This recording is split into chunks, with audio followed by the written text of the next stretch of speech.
નમસ્કાર, આપ જોઈ રહ્યા છો સ્પાર્ક ટુડે ન્યૂઝ. દાહોદ જિલ્લા દેવગઢ બારિયા તાલુકાના રસ્તાઓ બિસ્માર હાલતમાં છે.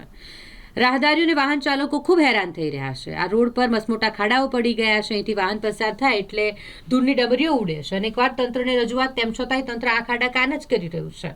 જકાત નાકાથી બે દરવાજા સુધીનો મુખ્ય રોડ છે. આ રોડ પરથી રોજે રોજ હજારો રાહદારીઓ અને વાહન ચાલકો પસાર થાય છે. તેમ છતાંય તંત્ર દ્વારા આ રોડ પર સત્વરે કામગીરી કરવાની તસદી લેવામાં નથી આવતી. રોડ મંજૂર કરવામાં આવ્યો છે. રોડ પરની ધૂળની ડમરીઓ ઉડે છે, જેના કારણે સતત ટ્રાફિકથી ધમધમતા રોડ પર લોકો ભયના ઓથા હેઠળ વાહન ચલાવતા હોય છે. આ બિસ્માર રોડને લઈને લોકોમાં ભારે ચર્ચાએ જોર પકડ્યું છે. બે દરવાજા સુધીનો આ રોડ જે અત્યંત બિસ્માર હાલતમાં છે. 3 કિલોમીટર સુધીનો રસ્તો છે. મસમોટા ખાડા પડી ગયેલા છે આખા જ રસ્તા પર, જેના કારણે વાહનો પણ નુકસાન થાય છે. વાહન ચાલકોને પણ અકસ્માતનો ભય સતાવે છે. તેવામાં ગ્રામજનોએ સરકારને અપીલ કરી છે કે તેઓને ડામરનો રસ્તો બનાવી આપવામાં આવે.